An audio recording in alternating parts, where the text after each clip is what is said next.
Well, hey everybody, good to have you with us in service today. We're kicking off a brand new message series called The Moment of Truth.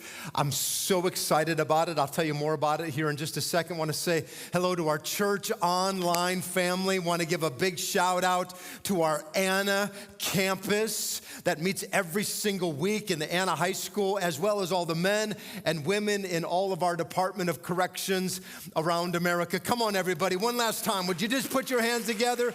Would you make them feel welcome today? God bless you guys. All right. Well, hey, before we jump into the message, let me kind of stir your faith for a couple things that are coming up. Number one, we are just 3 weeks away now from our Easter services, and we are so excited. In fact, it all begins on our Good Friday services, and if you've never been a part of them, it could be one of my favorite services that we do all year long. So both Anna and McKinney are coming together for these services, and they are going to be so moving because we're going to be brought before the very cross of Christ, and we're going to sit in the weight of our own shame and our guilt. And I think, honestly, that before we can ever go and celebrate Easter, I think it's really important that we sit at the cross and we experience the incredible sacrifice that Christ has made for us. And then the very next day, we kick into 7 different Easter services, 1 on Saturday, 6 on Sunday. And I'm just going to encourage you that if you've never invited somebody to church, like, this is your opportunity. So they'll tell you no all year long, but they'll say yes to an invitation to come to an Easter service. In fact, I'm just encouraging you that if you bring somebody, you can attend any service of your choice, like whatever matches the best needs of your guest. And if you're not bringing a guest, then I'm going to ask you to attend one of our non-optimum service times, which is Saturday and then Sunday at 8:30 and 1 o'clock. And it's going to be absolutely incredible. The next Sunday after that is our baptism Sunday, and already scores of people are being registered. They're going to be baptized in Anna and in McKinney, and we are going out of our minds with excitement because we are truly believing that on Easter weekend, over 300 people are going to give their heart to Jesus, and we're going to see many of them get baptized on the following week. It's going to be absolutely, I'm so thankful to be a part of a church that's alive, that's growing, that's moving, that's making a difference in this world. In fact, that's one of the important things of why we're coming together on Easter. And that is that we're going to be receiving our annual Kingdom Builder Easter offering. And it's a $350,000 offering. I've shared with you about this. We're using it to help support Bernie Moore as he's helping evangelize different parts of the world that have never heard the gospel. We're partnering with Pastor Mohan, who was here last week sharing.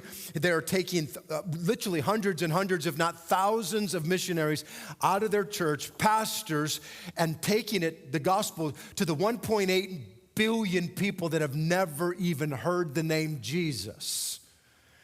We're taking new ground in the correctional facilities. We're believing that this is the year we're going to be able to establish land in Anna, Texas, some property that God would give us so we can go from church plant to church planted. But one thing I do want to kind of unpack for you today is another area of this offering and the impact. So it was back in November that I traveled to Bangladesh. It's a nation of 180 billion people, only 0.02% Christian. There's about 1,500 pastors in the entire nation. 500 of those pastors showed up to our pastors' conference that was sponsored by you. And not only were these pastors inspired, and not only were they encouraged to continue to take new ground, but we watched as 32 young people identified that God was calling them into the ministry. They registered for the Bible college that at the time only had 8 students. So now we have 40 students that are in this Bible college. And when I toured the campus, I asked our missionary, I said, how many students can we fit in this place? He said 160. I said, man, what would it be like if we could pour 160 students in here every single year that would churn out decade after decade? This could be the lifeblood of helping to see the nation of Bangladesh come to faith in Christ. And so I asked him, I said, man, what would the cost on this be? He said to renovate it all would be $50,000. And so I was actually, when I was there, I recorded a short little video. I want you to get a glimpse inside of the current dormitories with a few of the students that are with me. Check this out. Hey, Life Fellowship, I'm here at the Bible College in Bangladesh, and I have been so impressed with these young Bible college students. This is just some of them that are studying and learning for ministry. They're going to take the gospel from this place. They're going to go plant churches all around this great nation. And I'm asking you to come alongside and help us to completely renovate the dormitories. Right now, there's only a few rooms that are actually being used, but we have the opportunity to literally take this entire first floor, completely renovate it, and make it a place where over 160 young men will be able to come and be trained. They're going to be able to be instilled with the Word of God, and we're going to be able to take it around the world and here in South Asia. This is kind of the lobby area, and we have an opportunity to literally transform the way that this all looks with the spirit of excellence. This is the places where they're living. This is their bed. There's no air conditioning in here. There's no amenities. This is the dresser that these young men will put their stuff in, and it's falling apart. This is where these young boys will shave up in the mornings, and I think this is going to blow you away. Check this out. This is the shower, but it's not just the shower in there. That's the toilet, and we have the chance to really make a difference in their lives. Hey, let's prepare. God's the ultimate steward. And so let's be involved. I'm asking you to join with us, and let's make a difference in Bangladesh for the gospel of Jesus Christ. So that's just one of the aspects of this offering.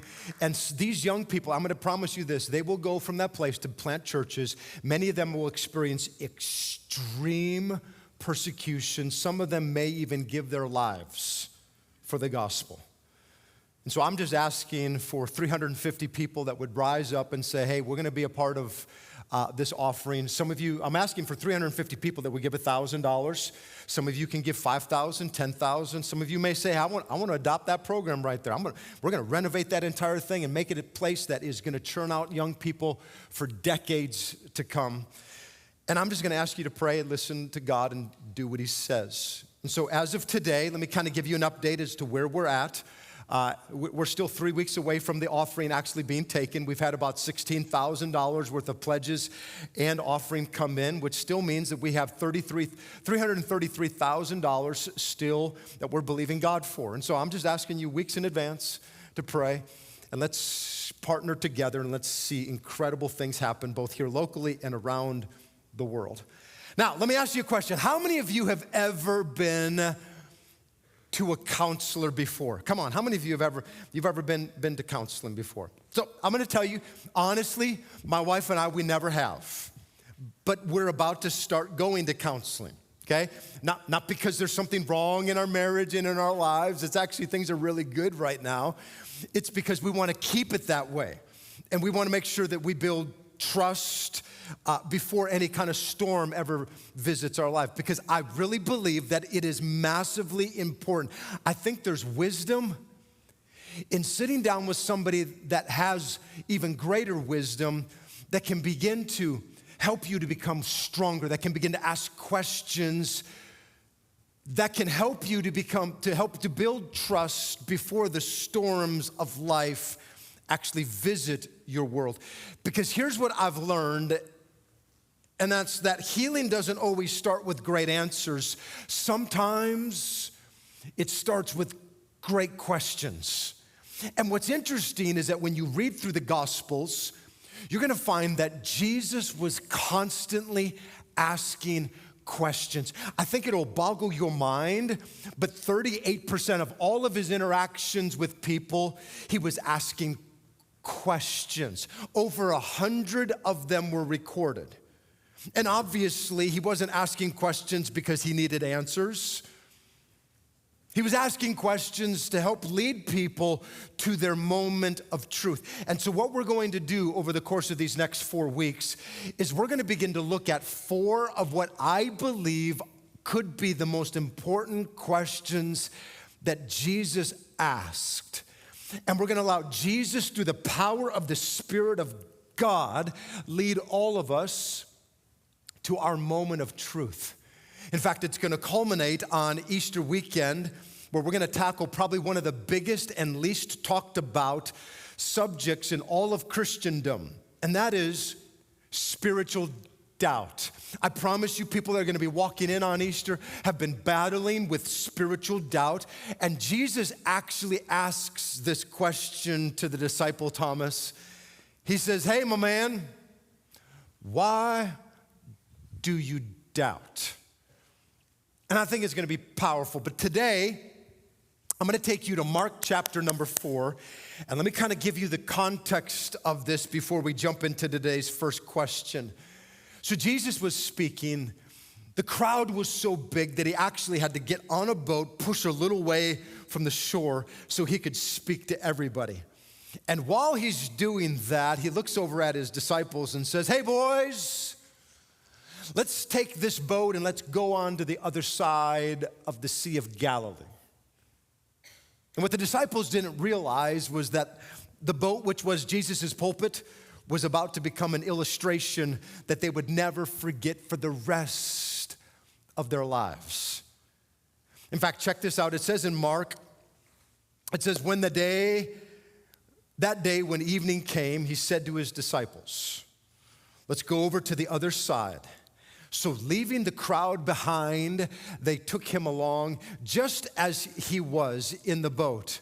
There were also other boats with him, and a furious squall came up, and the waves broke over the boat so that it was nearly swamped. So let me ask you a question. Have you ever been in a boat that was about to sink?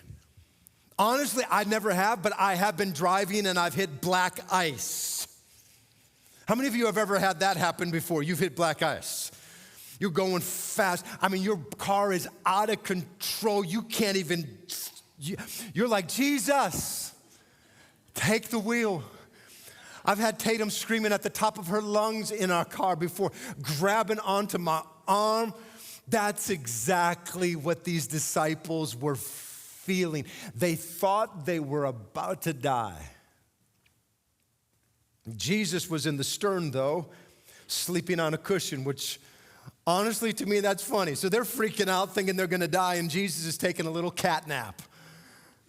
And the disciples woke up and said to him, "Teacher, don't you care if we drowned?" And honestly, that's how some of you feel today. Which, by the way, that's bad theology. They literally thought that Jesus didn't care. So he got up, he rebuked the wind and said to the waves, "Quiet, be still." Then the wind died down and it was completely calm. And he said to his disciples, and here's the question of the day. Come on, everybody. Those of you in Anna, correctional facilities here, I want you to say it all out loud with me. Come on, everyone. Why are you so afraid? Like, come on, guys. Like, I'm in the boat with you. Why are you freaking out? Do you still have no faith? And they were terrified and asked each other, "Who is this that even the wind and the waves obey him?" So I'm no meteorologist, but I have been to the Sea of Galilee. We've been out on the Sea of Galilee in a boat, and we've seen. Did you know that the Sea of Galilee is 680 feet below sea level, surrounded by mountains all around? The experts tell us that on the Sea of Galilee, it's a very unique place, that things can be absolutely calm 1 minute, and the very next, there could be a storm that pops up out of nowhere. Almost a little bit like the hailstorm that we had hit the other night for some of y'all. So here's my personal storm story. So it was 15, 16 years ago.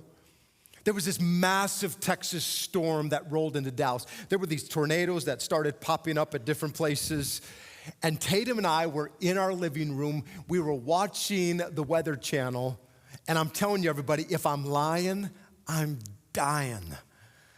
On our television screen, the meteorologist zoomed in on our street, on our house.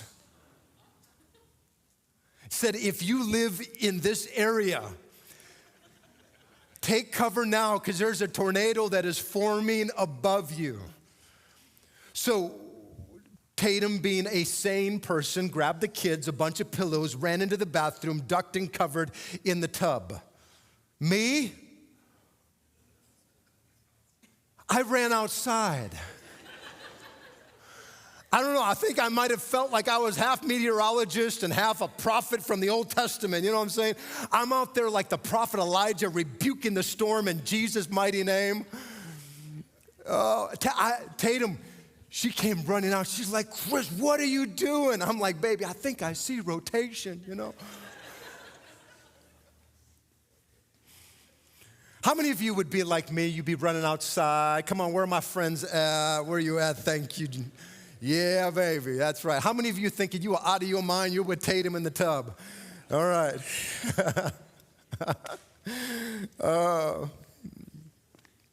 See, it's us folks like this that keep life fun for y'all that would be in the tub, you know? We keep it exciting. Here's the reality. All of us go through storms.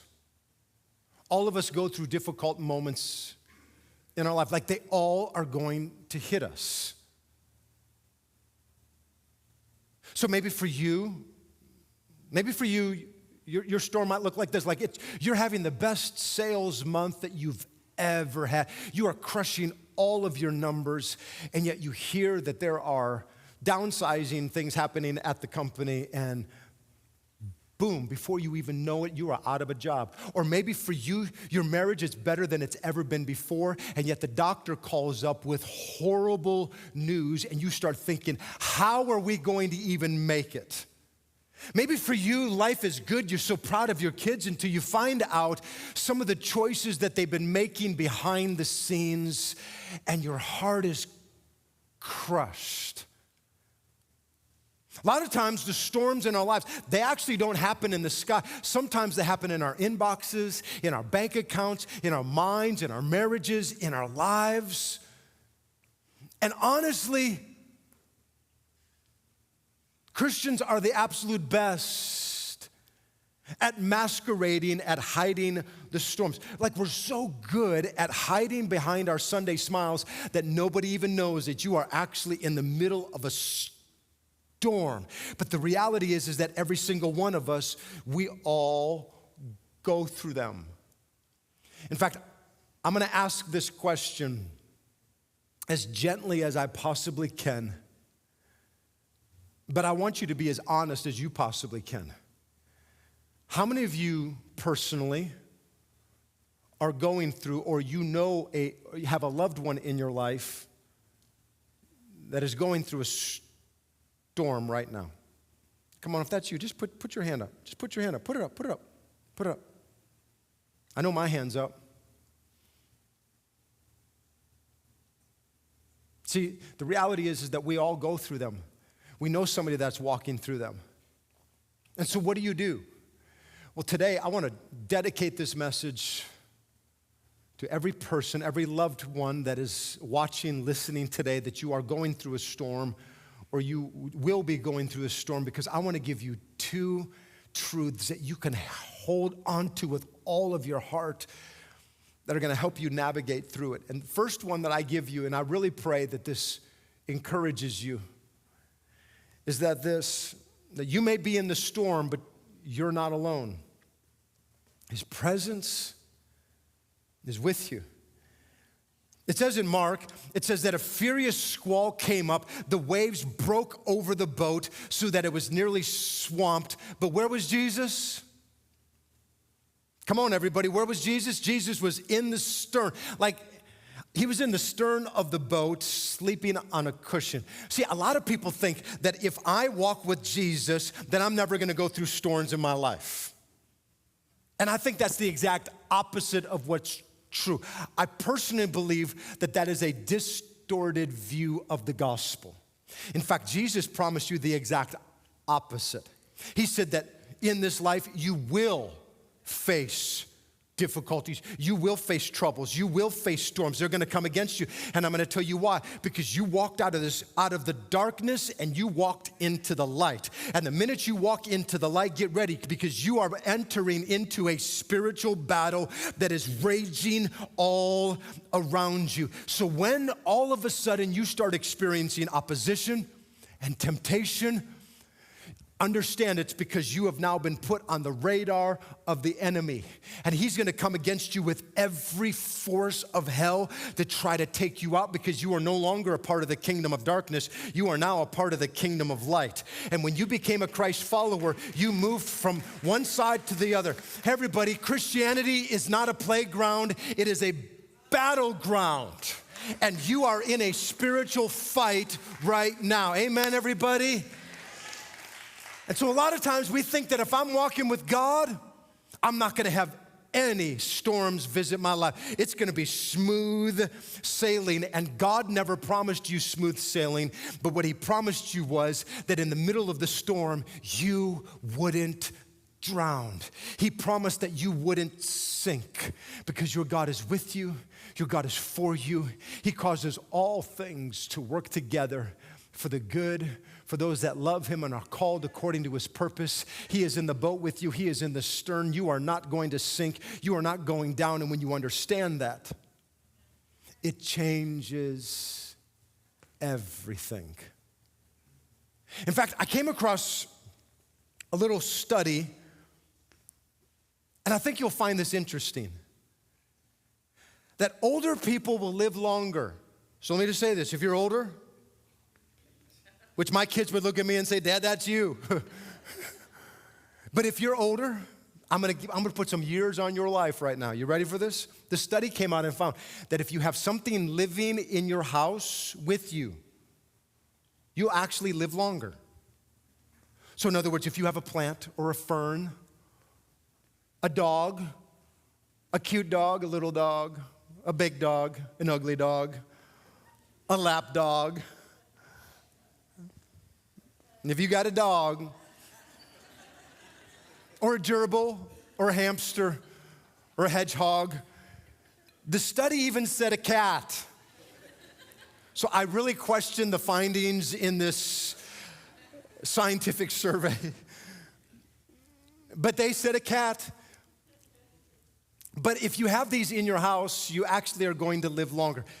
Here's the point. You ready for this? Life inside the house keeps you alive. Everybody, every so often, every single one of us, you are going to go through a storm. And it's gonna hit really, really, really bad. And people are gonna come to you and they're gonna say, man, how come you're not crashing? How come you're not drowning? How come you're not sinking? How is it that you're still able to survive? How is it? And you're gonna be able to look at them and say, the only reason why I can do this is because I've got somebody living in my house that has life. And they don't just have life, he is the author of life. Because when the author of life is in the house, come on somebody, that's when you're gonna be able to live a whole lot longer. You're gonna be able to make it through that storm. I'll explain it to you like this. Touchdown. It's kind of like this football right here. Have you ever wondered why in football some running back can catch the ball and he gets tackled? There's like 15 300-pound linemen that trample on the ball. It's a dog pile. And yet the ball doesn't pop. Why is that? I'll tell you why. It's because the pressure on the inside is greater than the pressure on the outside.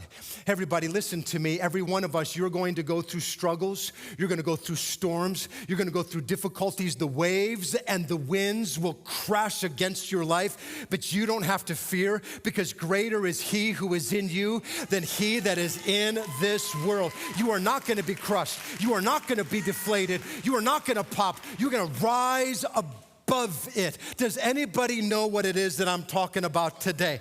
Has anybody ever been through a storm that all the waves have come against you, but there's been something on the inside of you that has been greater than all the difficulties, and you were the one that were able to survive through it all because of the one that was living on the inside of you? If you've ever been there, somebody, come on, give God some praise in this place today.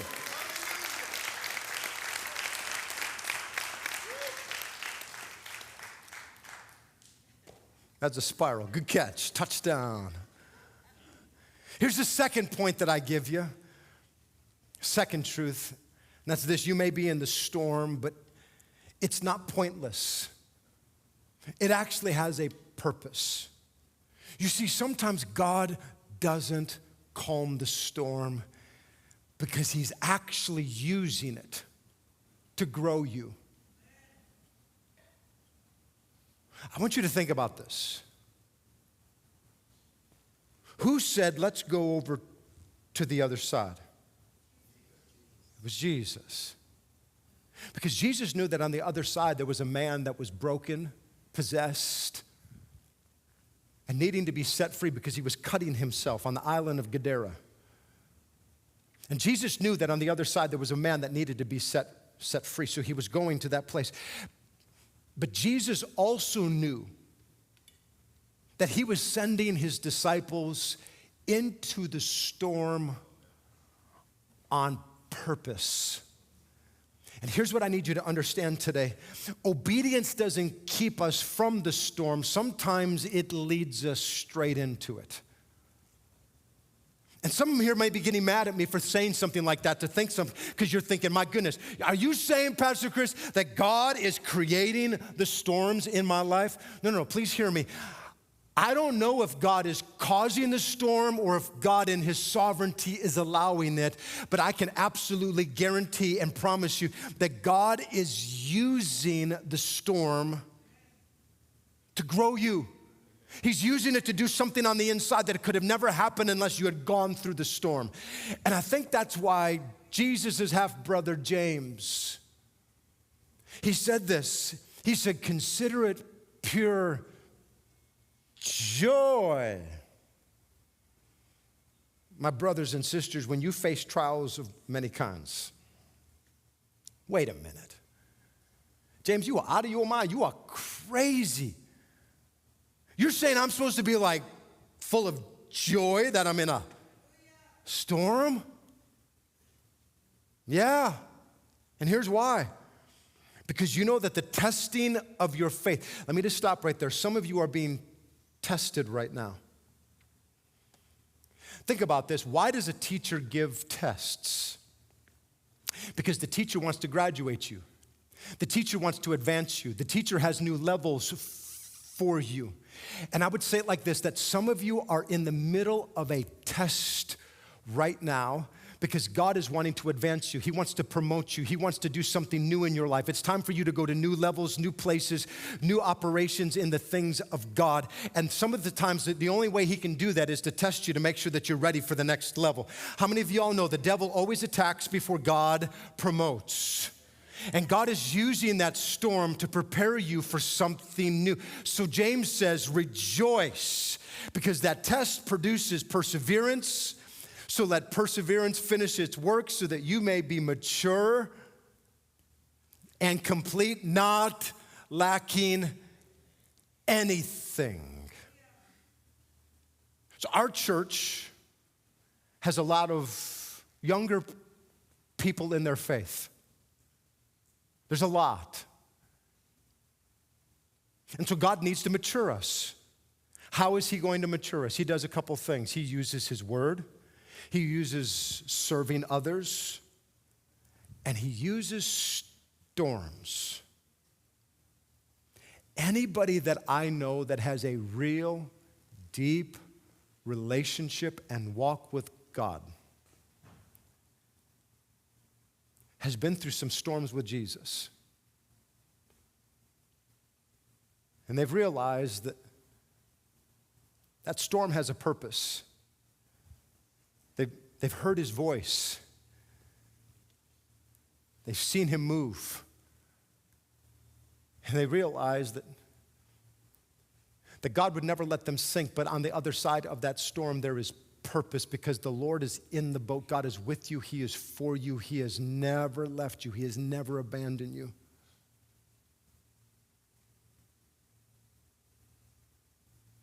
I'll give you a story out of my own life, and honestly, it's a little bit embarrassing to share this with you. But I want to share a side of me. You've heard part of this story, but some of this you probably have never heard. So one of my greatest irrational fears that I've battled with my entire life has been the fear of failure and rejection. And so obviously when we first came to the church, that was amplified. Because I knew that God was calling us to what we're doing here today. Like I know it, as much as I know that my name is Chris, I know that God has called me to pastor this church. I know it, I know it, I know it. God sent me to this place to pastor. And little did I know God was actually sending me into the middle of a storm. Within the first 6 months, everybody, it seemed like they all left to the point that we had a service with 7 people. And if you can just imagine what that did to this fear of what I have, what I call an irrational fear of failure and rejection. So like every single week, it felt like I was getting calls and emails and texts from people saying, hey, we're out, we're not in part of this, we don't like you, we don't like your speaking, we don't like the direction of the church. And so it created this undue hyper fear of failure on the inside of me to the point that I stopped hanging out with any of my pastor friends. Because I felt like if I were to be around them, I would feel like just such a failure as a pastor. I remember that Christmas, the first Christmas, I went home that year. And my parents have never pushed anything on me ever. But I remember sitting at the dinner table on Christmas morning. And I remember feeling like the biggest disappointment as a pastor. And even more so as a son for my dad. So like the church, it started to grow after a period of time. And what I found was that in my heart, even though I began to see all these signs of life and growth and things, I still had this fear because I actually began to really, really, really, really love the people of this church. Like, it's not just people that attend. Like, this is my family. These are people that I pray for, that I love. And yet I had this haunting fear on the inside that something's gonna happen. They're gonna reject you. They're gonna walk away. I can't tell you how many nights I had sleepless nights.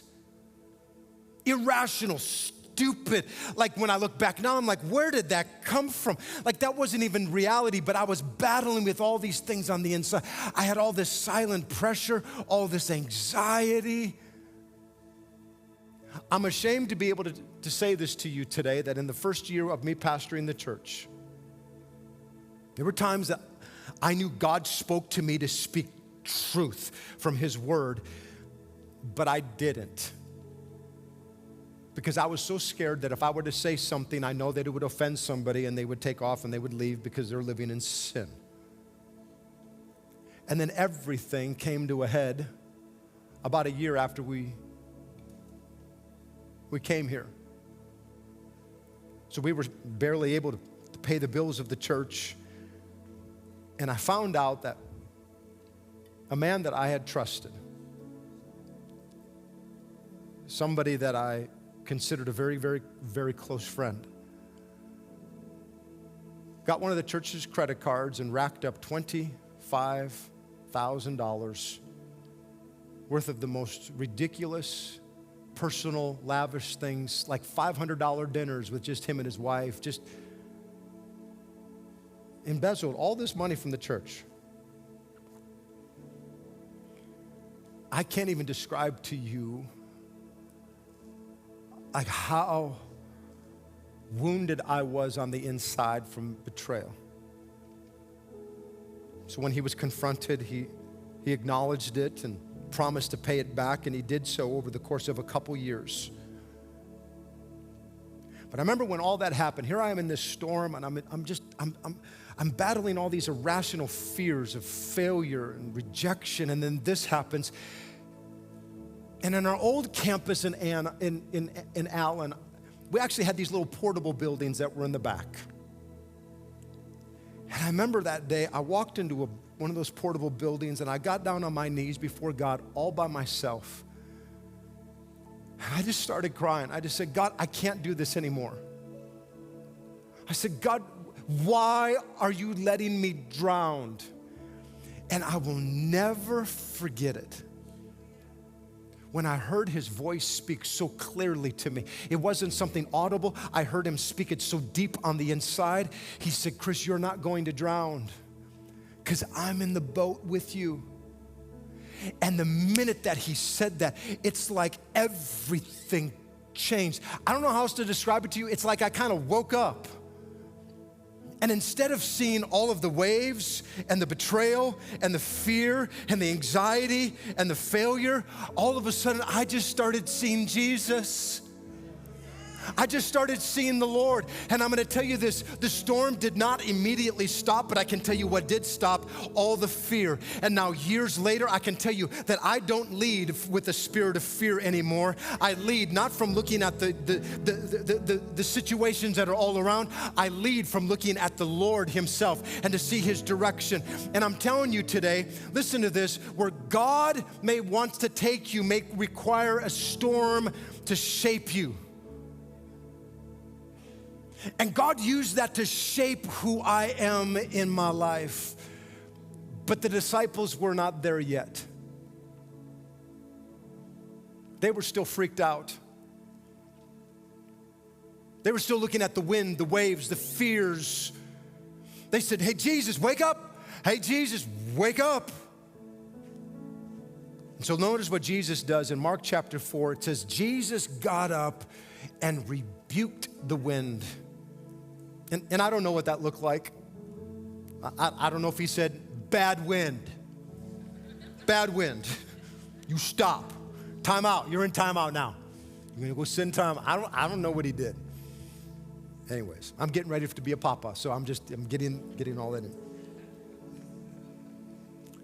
He said to the waves, quiet, be still. And then just like that, the wind died down and it was completely calm. And he said to his disciples, why are you so afraid?